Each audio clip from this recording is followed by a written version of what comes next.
kau aahi hono kotoa pe kau me mipa me kau talavou kau fine muia usia tau whanau I he whiawhi koe ni o ato e taitari whiwhia ka te motori I he wafa e ko si sukalaisi pea agnau tolong nau mea mai I he laivi o te mau taitari whiwhia ka te motori he wafa e ko si sukalaisi ofa ke hoko e tau whiohipa me wholofola e ki I he whiawhini koe tāpuaki ke o mau ngahi loto whiwhike tau whake ha pasipasi taitari whiwhia toko taha ko tau pe I he whiawhini toko hanga e peke he worship team ke na hoko atma te tau tori e whiawhini O kalava e kuna we te unahaki te totu me mate te kuna o kalava o kalava e kuna we te unahaki te totu me mate te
Kore e peke mo lava hifo ko mo ngahi mo no whaanga I he whiawhini. Pea I he whiawhi ko ni ko kore peha o ngo asa e toko ua ke na lava mai ke tāna ke tau ngahi mea ofa ke kau witou I he whiawhi ko ni. Pako kore peke tau hanga ke iki I he lotu. Apata mai ko e amanake ni ke mau tāna ke ngahi mea ofa ko hinga ko ngahi witou I ho saione. Maulot ke te koe o tua aki nau tō te nau whaefo aki. Tāpukina ho nau ngahi loto o tua. Whawhoke iwi pa moi mālohi ke te nau tole ta mai koe ngahi ngā ue ku nau whai koe mau anga mo uia. Pako lot ke te koe o tua tāpukina ngahi nima te nau whaefo aki pa ke langlang ia pēa a whio nahi mea ko tāpe I hua whasisu kalais koe mo wha mo ui. Amen. Kore ke ongo asa ke na lava ato tānake tau ngahi mea ofa. Pea kore i pēa whaiwhikauri I pulu ke ni lava mai o to e tō ngama te tau tole e whiawhini. Amen.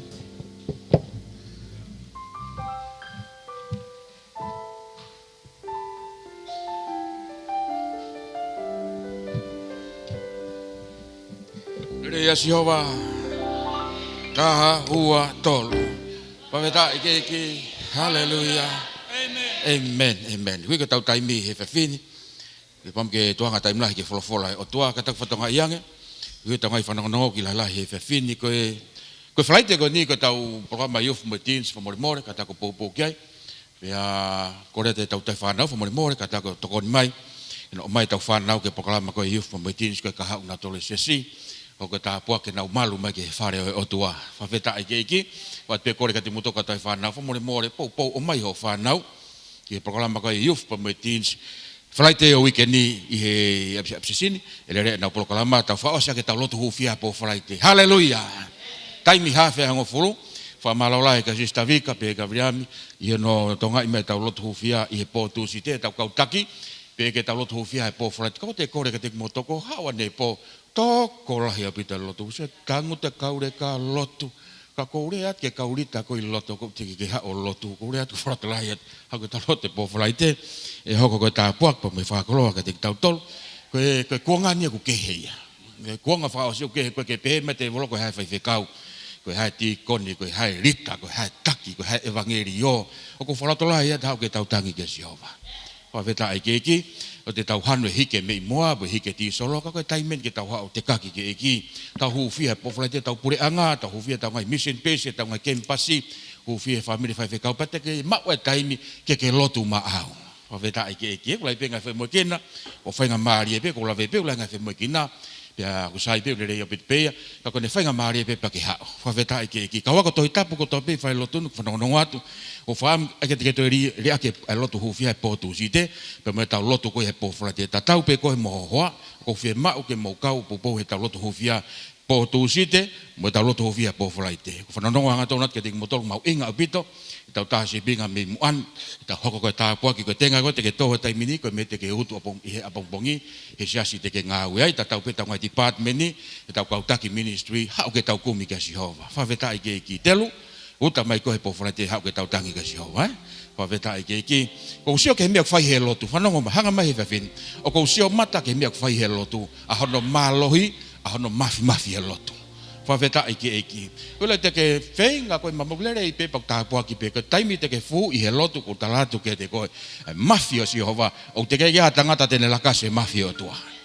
Ok, fōua fōtoa whakaisino, paraparim whakawhamiri, kaha whie ma, koe haha mea ke whakaukau ki ai hau, whie ma hau mea lere, hau mari lere, wa te kore ka te motolu, ko miti e tau iufu, ko whie mau mo motolu, me tau teens, ke tau loto he pō whalai te, whaweta ai ke eki, hau ma te tiu pia koe taha, o ko whaam ke whalotola hiki tau tau ka hinga loto, ke tainko ke hau loto, o wa tāna ke hongo sia hau rii mai ke whare hoi o tua. Whaweta ai ke eki, koe ni ko hau sia nepo, whakamo ui pia kui pia, o koe ka whare whakamoko moko eni, koe whare whilau eni. Whaweta ai ke eki, pa kua te whalatolahi ka te moto. Hini maku au whi mau, hallelujah, osi. Motol ko koe ke hiki, sai peko ui loke sai peko ia. Koe whalatolahi te, more, ka koe whi mau eni mai o tua, hau he taimini, he ne ke iofi ata Jehova ke te koe. Kau whalatolahi ke te tau tolu, e ngai whalawholau ni hanga whamanat ke te tau tolu, e mau inga e tau wofi ke lotolotonga Jehova. Taimi aku taua ya Jehova mio, aya e ne vave, aya e ne malohi, aya e ne riuka va peto aya mo ne pau. Pas-pasi ke hiki vin, hallelujah.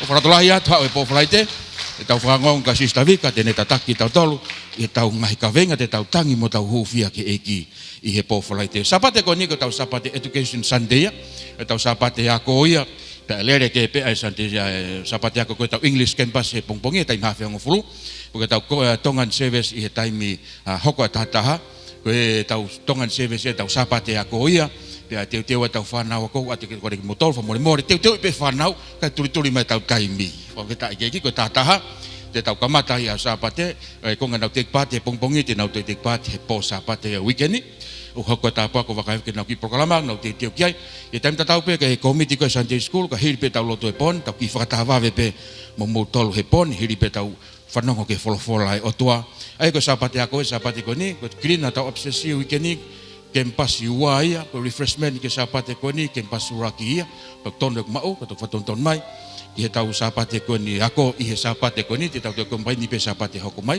ka tau hau mate te he sapate ko ni pou ki o whanau whaweta i ke eki lava tui mai mo tolu ko na kua whailonga hako tui mai mo tolu ko na mei osi tui mai paka mo tolu ko na aho taha e apea koko ia o e ma tui mai whaweta i ke eki koe whaha e tau pou ke tau whanau ako i a sapate o wikeni pa te tau lotu makehe magnau tolu te teo e whakotu e kongalahe ngahi ako loto e pre anga mo e korisi mo e primary ako kinti i he moni te wike kahau e wha e tau pou tau lotu maki nau tolu o mau inga pite he sia kakai ako kono whakalotu i koe kakai ako koe hau e tāpua ki wharea kai pukai mo ui e taimi kou whakalotu i kakai ako koe hau e tāpua ki pa koe taimi kou toko ni koe ke fusai he ako o ke toi fu tāpua ki angi koe pa ai e sio ke mata i tāpua ki mai whawheta i ke ki koe ni ko sat ko me mo vete ko tapuri whare lotu tangutu le rei peke ke moko e whare o tua mai te ninga fui ni ko me mote fulai ta tuntu le rei he te ke moko peko mana masia na ke le rei hala o fu afu ia pe he whare o tua o afwa na tula ka ko talange ke basiwa sa pate to afwa nga heria veta i ke mo i fia mo i tapuaki poke mau hotui ta weki nak moto iki fefeke lava ke tota ko tope ke olunga ta worship ta o toa ho ko ni ta tuanga taimi ke ta famalo ia ta o toa pa ke mamata mai ho ko ni puka taimi ke famalo ia o toa o ko toa ke tuku kilalo ko toa ke fangalo ngalo ko o toa ia ke hiki ki olunga pa ka pa honga ke te ko e me fai o toa ke resi fa haufi fa mo uita pu ki to hala si ho ke te ko o ko ta mo tanga tui ke famalo ke si ho ke hiki hono ni mau kita ta ofia he afu ko ke ta ofia he ngosia ko ke ta ofia he hela ia ka ku tutui mai pe hono to ke whakawheta ia si hova tolonga tangata nga ia lofa haleluya haleluya haleluya rea ko mutu tapu moko ku yo voka hiki ko ni mau pa ke whamalo ke si hova mo tole whanau i loto o te ku yo voka whamalo ia o to ko hiki honi mau ke pa ke whamalo ke si hova haleluya haleluya haleluya hallelujah, hallelujah. Glory, hallelujah.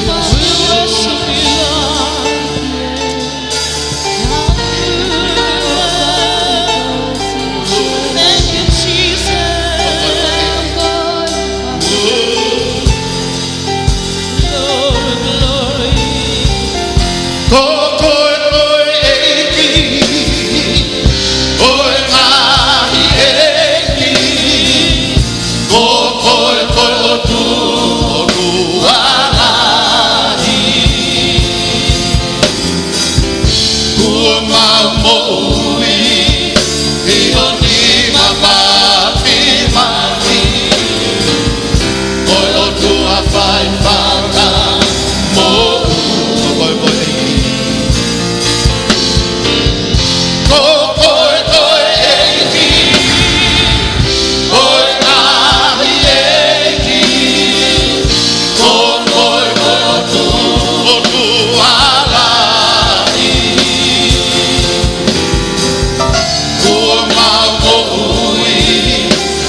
Tamai aiki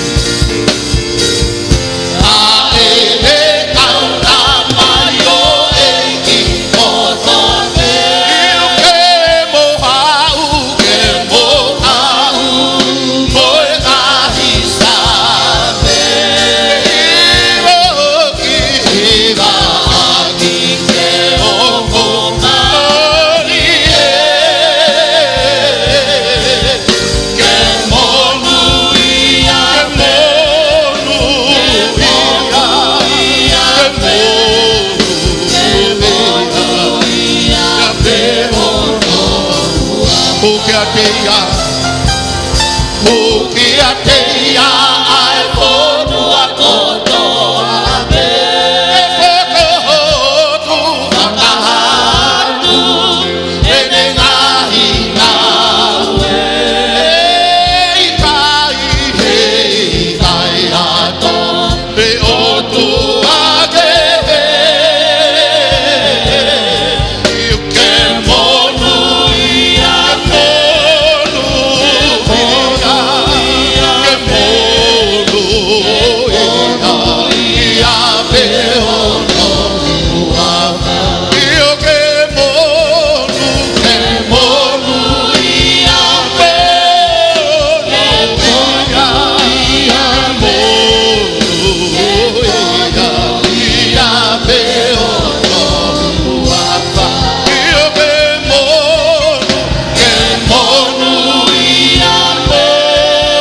Lord. Hallelujah. Lord Jesus. Thank you, Lord. Thank you, Jesus. Lord.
Maoni Maoni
we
tau pe boko e whakawhita, tau pe boko e whakamahalo, tau pe boko e whakaapa-apa kulahi e otua. Pe koe otua koe, o kui kai hato e taha, ka koe otua pe ai awhiona. Po koe ni te mau whanongo ki ho o wholofola, paki e maa mo ui o whawhanga aki ki mau tolu e poni e otua. Whakamaa kona ki mau tolu, whakatori aki mau tolu, pe me here o e awhiona, tāpe kina ki mau tolu, pe mi holotoloto ngā. Whakawhitaulaki ki he mau ngahi fie mau e otua. Sikere bete ki whare mahaki o kou lotu ki a te koe whaitoko manake whakahoko. Lotu e whai whakabo ui ai awhiona, whakapotoa, whakatodua ngāu e kotoa peo ku whai ke te ia. Nau tolo ki he pohenga mamahi i api, i tapa pe ke au atu e nima whai whakabo ui ai awhiona. Kakai i ho whare pe mangai fie mau ke Jehova, koe o tua whakaai ai awhiona. Koe o tua anga todu koe o tua koe rerei taha. Whawhitaulaki o whakatatau ki whina ngalo hau ai awhiona. Whanga ki bautore he pō kore o bau whakaongo atu ka ki wholofola. Pea ki ho langi toko taha pehe u tau pea mo koe. Ia kalaisi ko koe ho bau whakabo ui. Amen, amen. Pe whekatau whakapaspas ki ki malo apito ki angare leo kātake mo teo toko anga. Hallelujah. Kau whataha pea mo e tataki he taritari whiawhia mo ka mawhana.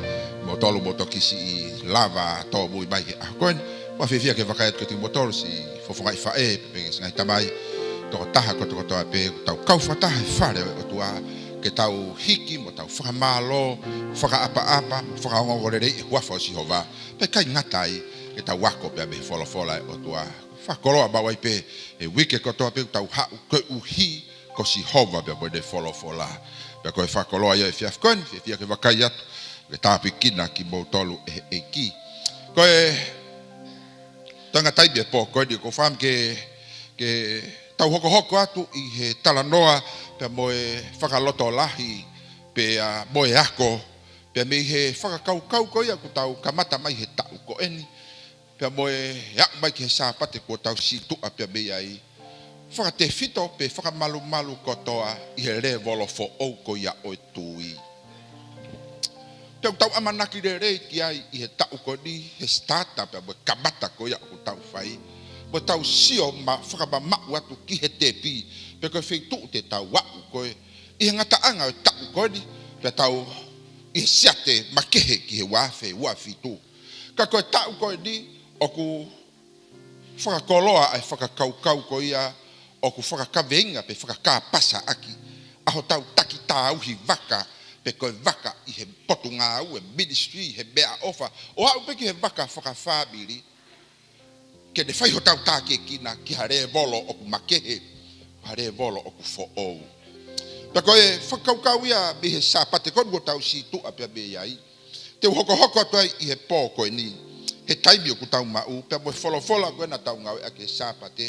Hange nai ko hato ki i taha atu pe koe tā naki atu, pe koe whakaloloto atu, pe koe ki whakamama atu ki he koloa ko ia, ko whai hono whao aki ki tau tolu ai he aho sāpate. Tohi se misi, Pakabahe ko ia hono ua ko ia ere sodi ko fam ke pou atu ki ai i he ako o e pō koni. Kako kore pe ke tau lau mai pe ka taki. Ke tau wako ko ia pe me wholofola ko whai ho tau whakaloto lahi mo whakai via ki tau tolu he au sāpate. Ka i he whiawhi ko ni ke te ki whakaloloto atu pe o ka pau o kuloloto. Pea mohono fui atu ki angahi kere e aka ai wholofola ai otua. Whawhetai ki e ki wholofola koe ongo whakakoloa, koe ongo lerei, koe ongo i kuna ia.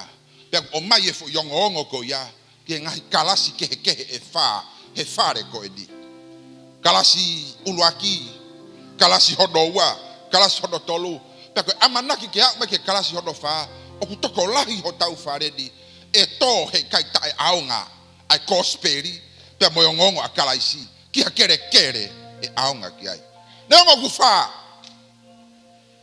ka tau fetu tuku bua ki he kere ki ha mo ui e aonga lahi kosperi ai e fua e re volo fo o ai folofola a feta ye ki ka wike ko tau ha ko pe tau amanaki teu i palau i ho tau loto ke hoko o aonga ai follow I he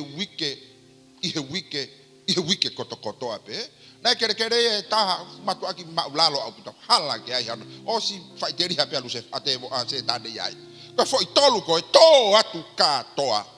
Kada e foi ua ena ka ke fu aonga fefe. Foi tolu ko fie tamata he fadongo to atu haleluya be ko. To ta ya to atu ka ko fere ai be ke bari fekida ya te ya. Bana to ta ya. Na kado kato e de dofo. Ko kala si e fare ko di. Ko amanaki ai hoko ko ta waki ke te ki tau tolu. O ta tau e pepe ko hai. Ka ko fola e fotu aki he fare ko di. E fau mai haki ireka, haki itahide, haki ireka ako, peko haki tabasi. Ka ku kai ko ki sino ki tabasi peko ki tahide. Ko e fola ko e mafai e fare ko di. O ku kai ko e to ta tau wakai ko ki ai o ko ki ireka e daia. O ko ki tabasi ia. Ko mafai he ki tabasi, ko mafai he be agure ake ki tabasi iba ki tahide. Hoko ko kere e aongai fola ai. Vesi ko ia hodo hongo fulu mafa. E tau wako pe bia he podi wako ki he a vesi faka osi e hoku ka inga nango oku pehe e hataha oku ia te ia ai tui ka oku ikai iai mo ngawe ko e ano aonga e faka mo uia e tui pe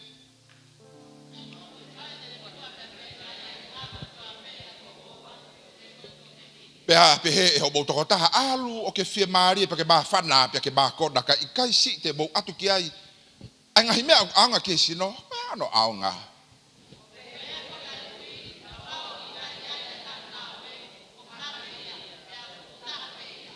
io e pehe dai e hataha o ia te au anga ngawe fa mai ke te au ho tui kai hano ngawe pe te ufraha ke te ko e kutui aki ngawe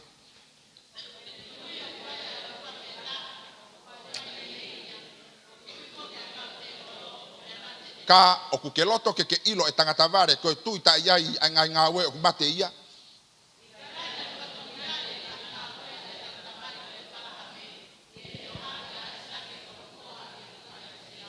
o ku ke babata ki ngawe ai tui o tui he de ngawe pe na e faka hao ai tui e ngawe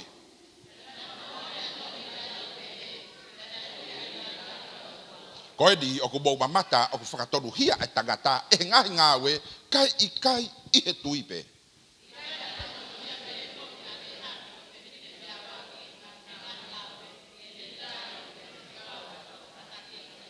he o ku hange o ku bate a silota iai ala ubare o ku pehe ai tui ta iai ngawe o ku mate foki ia ko faka kau foko he sapate ngawe I ho tui wafe wa no I hare volo for all pa te hoko atu ai mahu inga ko ia ke tau ngawe a e tau tui ki hare volo anata levolo e taha wa feta iki o ku kai ko I faka kau pe di ki ho tau sia sibo tau fare ta ko di ko rea ko o mai he sapate ko rea ngawe ko rea mo ui ko rea fai mea o ku kai ko idea fanongo o ku kai ko hafo I faka kau po labe paki ko idea ko o mai teke utua o ko mea ke fai ko fai lau ke fai a mea ki ai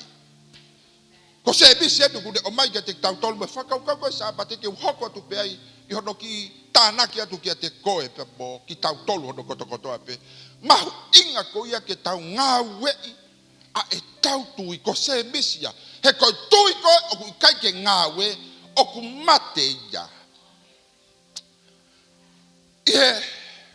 apostolo ko Paula I loma mo karetia o ku na de mai fa kau ko di ko ma oni o ku ke bo ui he tui I kai he ngawe ko se misia ko tui ko ke ngawe o ku mate ia fakaukange ke ngo be ala he wa ko ya te ki kamata pe be ya teria na kai ke tau fa ma usia pe taki hala ki tau tolo o tau no fo o hange ko huto ke fa ye moe hange ko apostolo Ko maori oni o ku tui I kai ko ngā ue ka ko tui. Te ke mo ui ai. Ka ku ki I hange ku ki lai de ke he mai e. E lai de ke he he taimu ke tau bahi no I ai. Ka te tau he ai. Ko maori oni o ku mo ui he tui. O ke te ke maori oni ho ngā ue. Ko rea ia e apostolo. Kau kamata mai me helau e apostolo ko ia. Ka tau tok whakausi mai ki a se misi. Ko rea soni e pōko ni. Ko tokanga e apostolo ia. Ki he kau siu ko ia. I loma he aho ko ia. He ku tō kaki ai whainga ako naki ko ni. Whai e kupu I lao ko e mo mea ko e mo mea ko e. Kai lava ke tau mo ke tuha mo ke hoko ko e whanau a ato nai. Whamamafa ki nau tolu ke whai e mo e. Ka ke whiunga, ka ke tau, ka ke maoni odi. Pako tokanga ia apostolo o hutau mo ui he keresi ai otua. Tohi efeso to he rekoti ai. Ko tau mo ui he ofa pe mo tui. I kai he ngā ue teria na ta pore ai. Lave ai I efeso. Ka ko te whenga ko I loma mo karetia.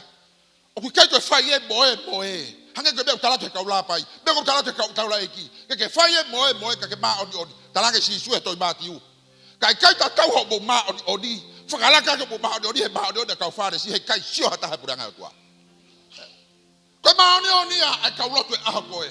Tō atu e de whai lau he mea koe. Tō atu e de aru ke sina koke. Tō atu e de aru ke tāpare kare. Tō atu e whai e mea koe. Tō atu ro pupu o no te unga moe. Tō kanga ke whano. Tō kanga oua te ke. Oua tapu e.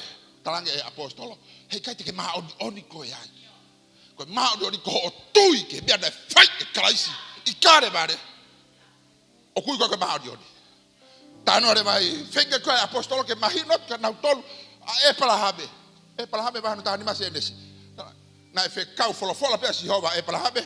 Tuwange e na. Aru ke wheitu te tok talaka te koe. Na e tuia e palahame. Pia na uia e palahame ke maoni odi. Poi tuia ta atape.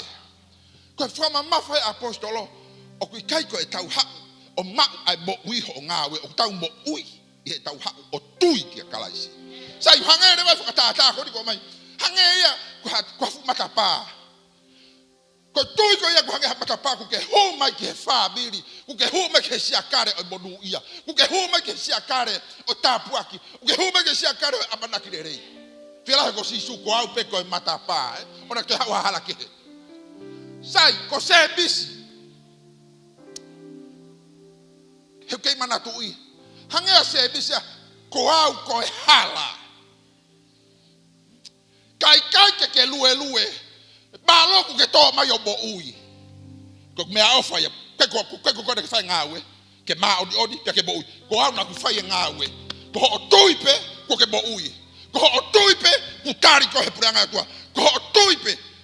Ka ko se bisi. Pe he se bisi ya. Kai te ke ngawe ai tui. O ku mate ho o tui. Ho mai he matapā. Mahe ho no ua tohi se bisi. Ko te lau koe mei, o ka lau mei o luga vesi ulaki o ahari whai taha tonu na tau lau tau taha wha. Mahe no ka te koe mei ulaki ki he ua no. O ku tala noa ki he whaka kau. Ai mahu inga koe, ai lifestyle, ai mo ui, ai karistiane poko toko taha tui.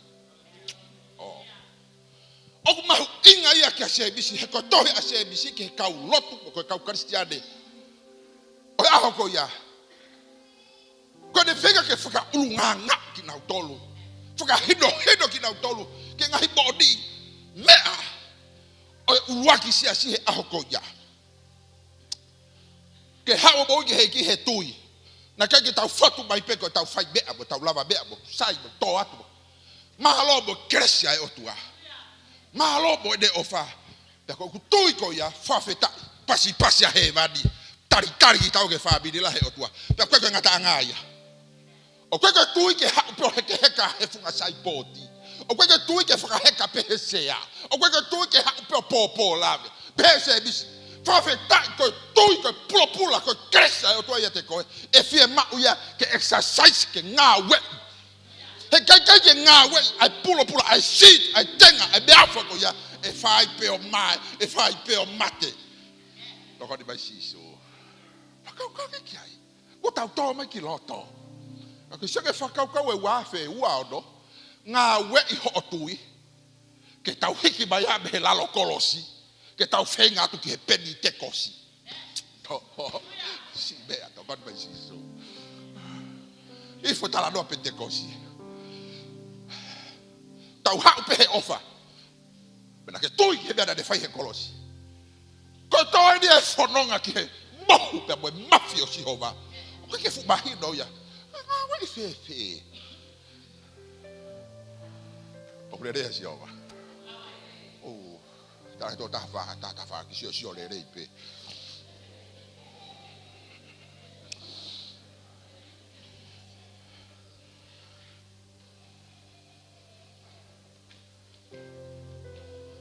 Ko toka ngai a e whai whekau ko ni ka uraki taki a o uraki sia si. E ne tokanga ke kau kristiane ko toa pe ko nau huhui ki nau tolu ko nau tui ki he mea na whai kalasi pea koe ako naki whakawhai whekau ia I ku whakau ko ako naki whakataki ia ako naki ia ki he ne kau mui mui ki he whalukunga kakai kua whakamawa he kua whakatāpui kua ui ko uraki siasi ki nau tolu pea koe ne ako naki ai e taulaka ke tuha koe kakai tui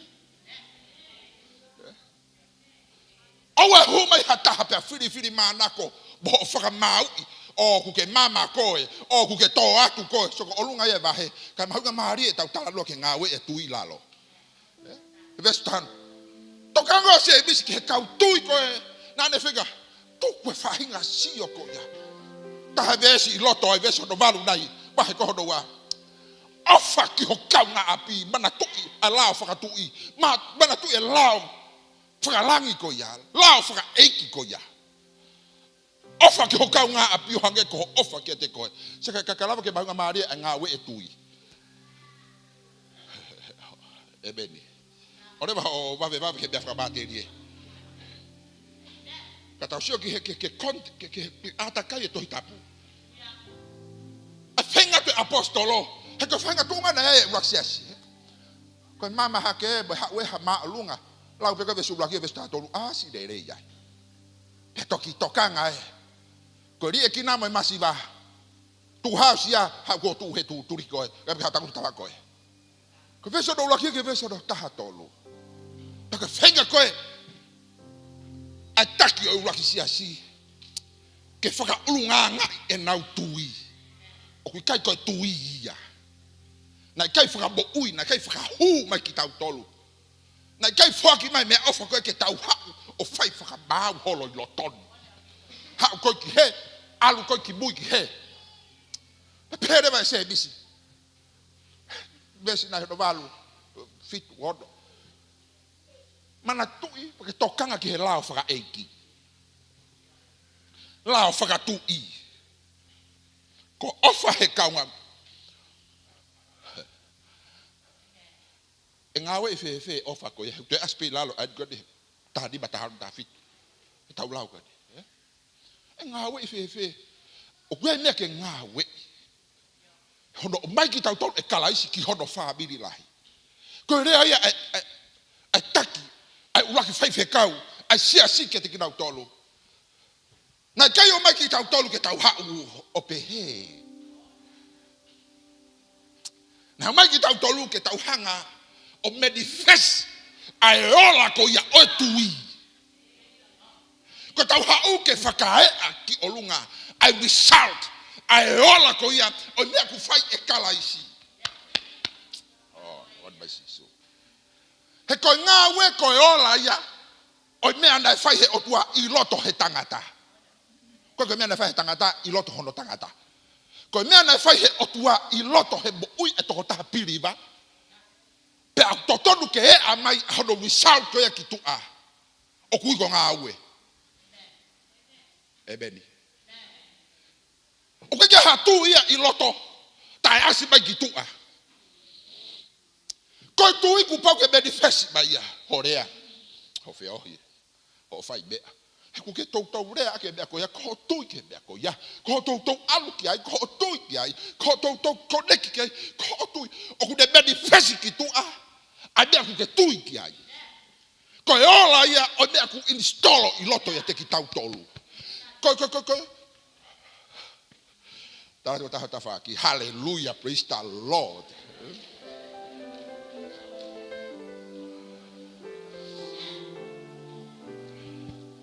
Whakau ia. Ko whenga ia a sebisi. Toi ko kai ngā we e mate. Mana toi. Tau hau ke whabiri lahi o eki. Ka koe aho e whakamau I. E whakamau I e ta ngā we. Ko tui o ku ke hau aki.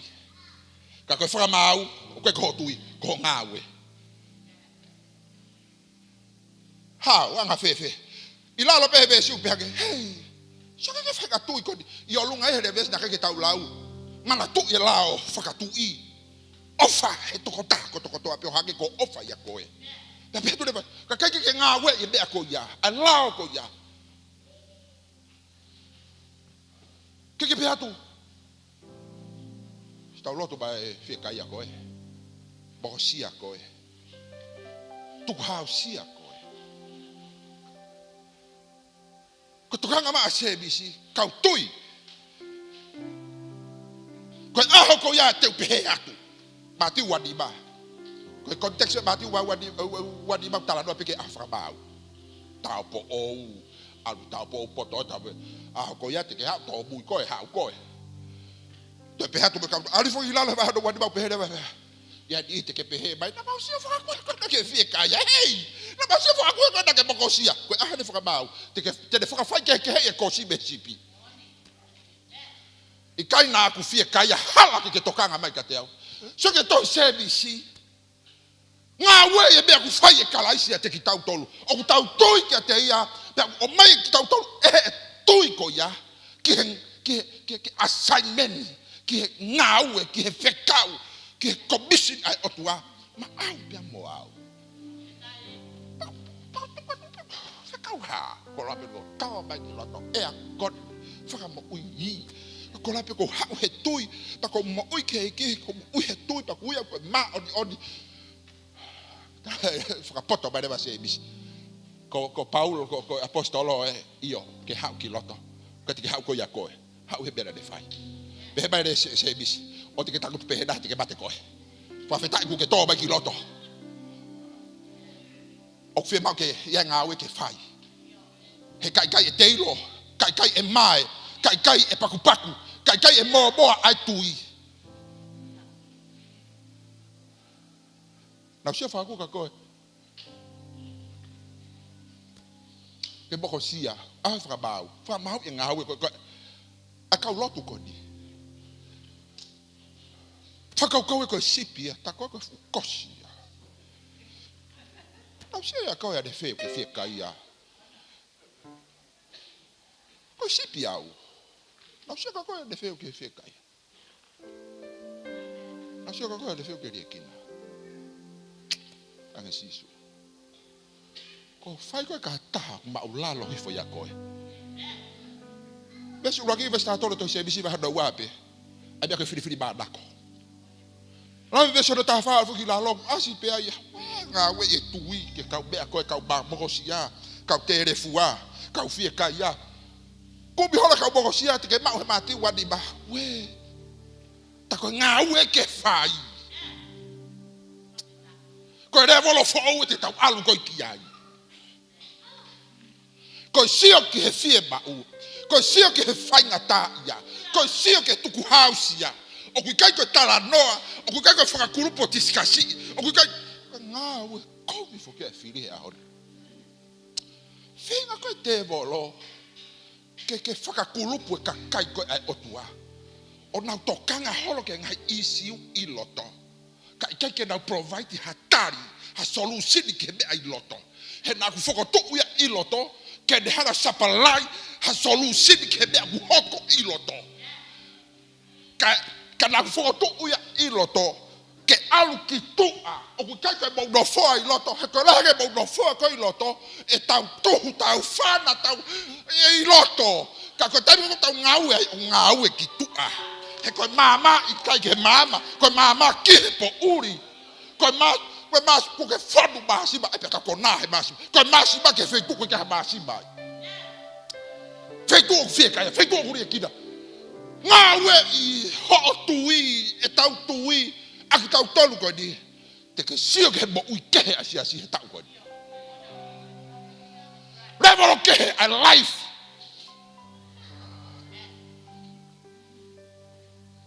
Ko si suia. Se bisi enu whamana wa he lau bari. Lahi pe bea whabate ria. Context. Pe koe wholofola. Tau whanau. Whenga tu rewa se bisi. Saka e palahame. Saka e palahame. Heke maa paula tāno he wahe tāni ma koto se desi. Heke maa e palaha se bisi tāno he wahe waua koto hi. O tohi se desi pe. Na tala noa ke siana pe taha.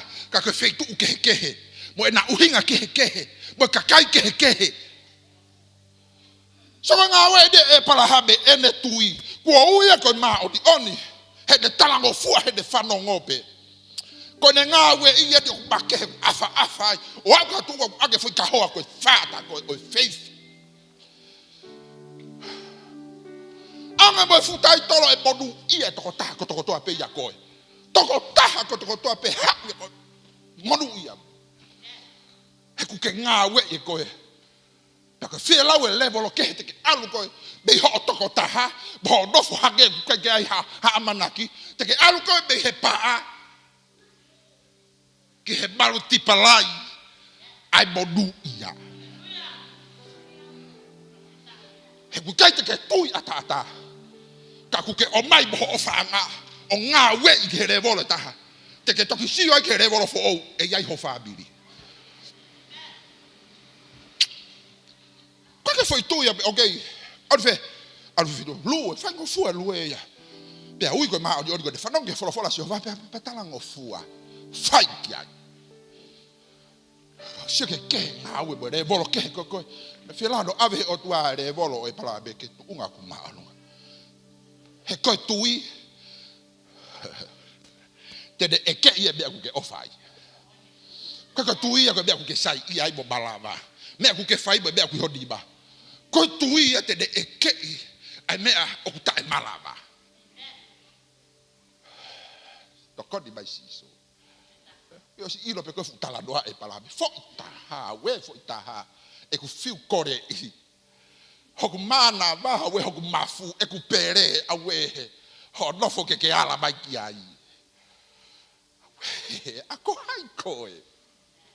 Ke ala ki ku ki tama. Siko tau tolu ia tangata. Ka ku kai koha paradite keha e palahabe. Ko tangata pe mo e palahabe. Kada o maya e palahabe. Ke hoko koe mo tolo ke te tau tolu. Ai kau tui koto ape. I he hako e palahabe. Fou ia karais. Ko koe pe moa. Ngā wei e tau tui. Ngā wei e tau tui. O mea rarahi pe ua ke wha mapopo ke. Ore happy. Si. O haka tau taimi ka inga.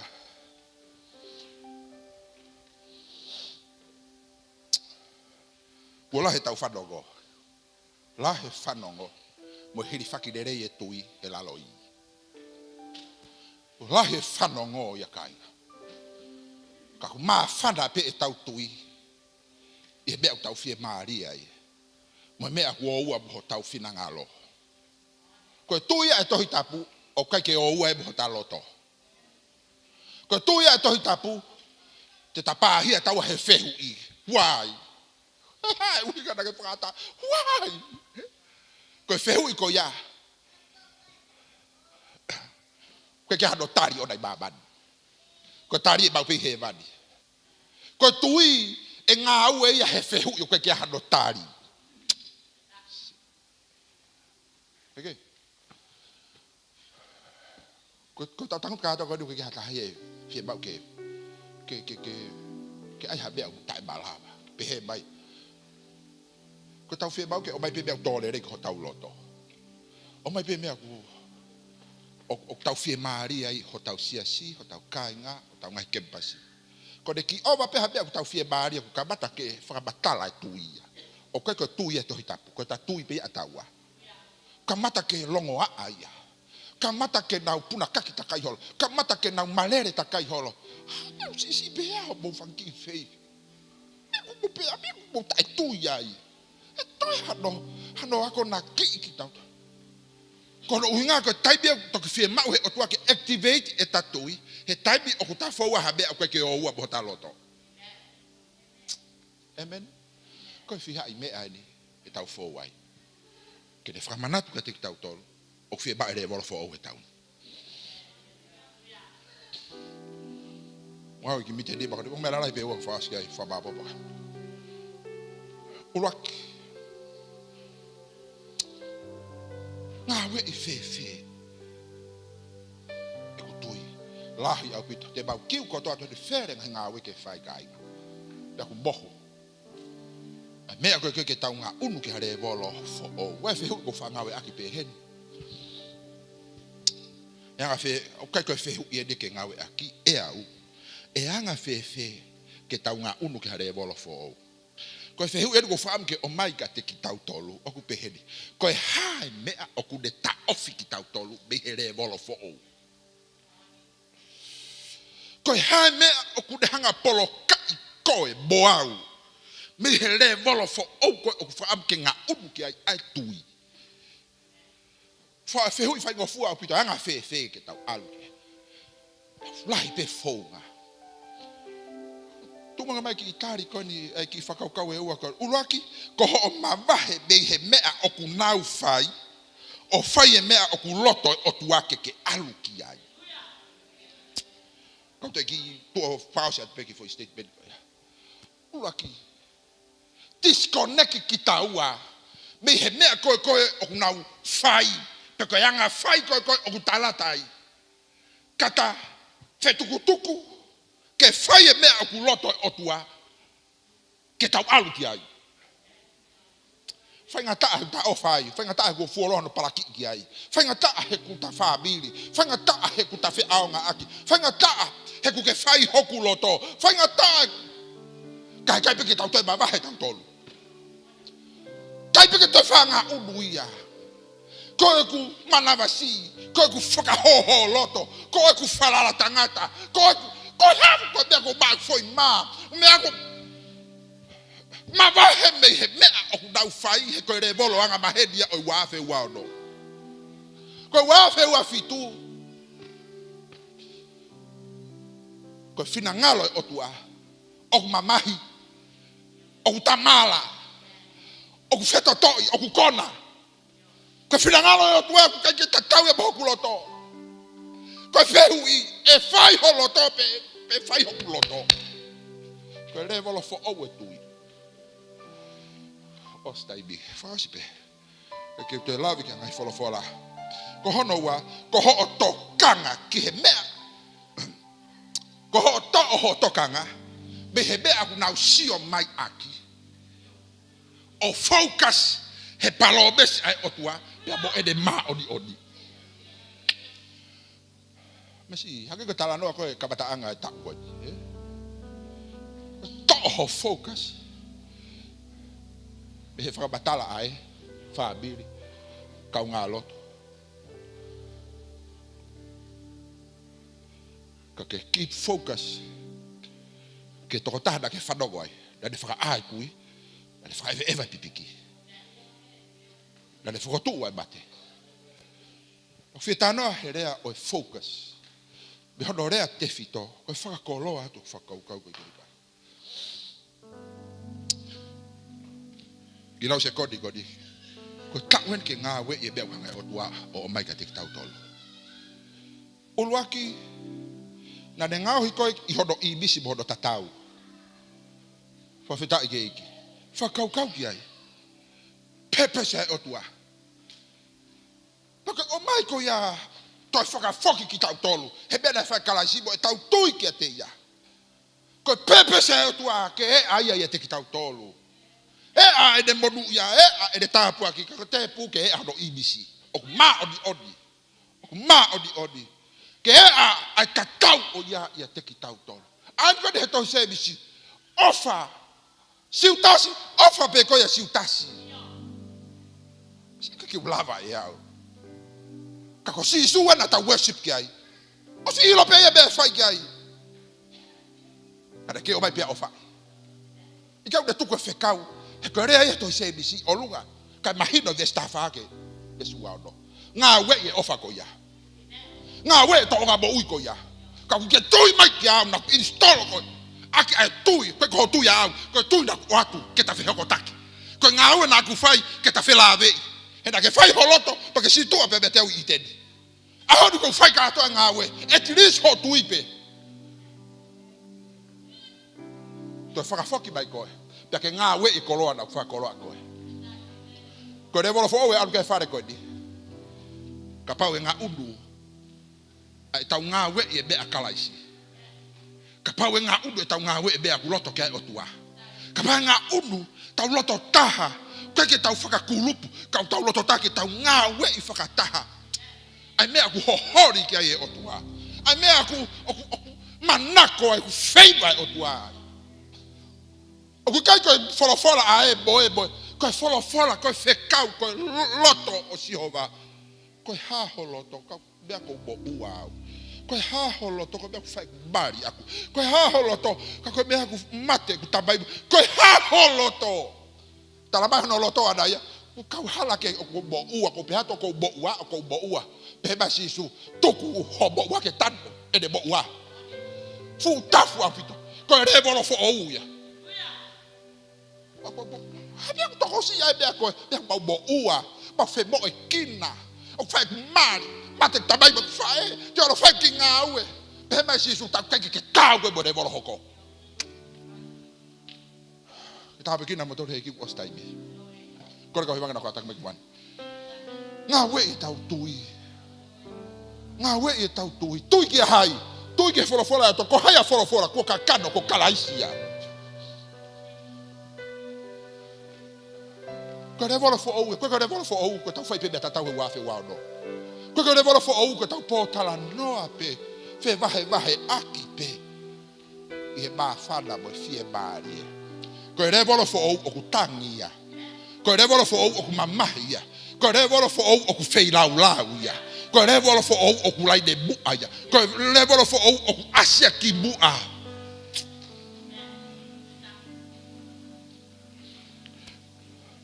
Ora re Jehova. Te ngata be be pouco di.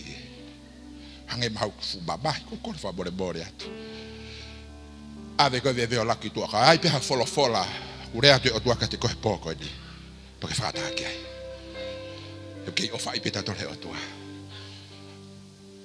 Ave re tangata o fa ka pa veve ofta. Ka ko ha be fola Jehova. Ta ba pelu ki ai. Ko ba fai ba lu mata haya. Hela lola ako ni. Kata ke to da ko da pe ke olunga. O ku ai me ke ta nga we ka hinga. To kanga ki he tau fola. Nga we ho taimi ke whanongo I ke otua. Laka nge ho whanongo mai ke botu ako dukure atu. To kanga ko ho fola. Nga we ho taimi pe mo otua. Tau lotu fe hoko taki pe mo ia. Nga we ai mafana ai mokosia ke mafana. Ka we hani to lalo. O ku kai ko whakakata. Au to hiki aki o lunga. Ko lotu atu pe maau. Loto toa porque loto lai. Ko sia eki. Fala loto ange fola. Po wa me ure atu eki ke te ko ke ngawe I taku ko eni. O se taimi ko kol famore more. Ka ke fala loto pe ko ka wa me drop o tua I ho lau bari e. Porque beti teiti ko ai. To ko toa fere boy be. O whaka tangata o tuku ia ki tua. Ka ke kumuni habe ku hanga he o tua to kaki ho lau bari e. Ke aonga tonga pura ko ke kere ku ke teu I ha he poko di. Hallelujah. To hiva mai hiva taha. Fa o sak pe poko di. E o tua mafi bafi. O fra malo ke te koe. Mau ke fie mau ai afiona ko tangata ko efu ko lo akau. Eki ko hanga hala ki bautolu o tau tapa ki ma o ngai ma o di. Alo ofa bai. Ke fai e tua ho bau whaka aki. Lau bari ba o di kokoe. O ku ke makehe. Teu I ho sia ko tahine o ku feunga. Ki tau po o ki taande po te waki mai.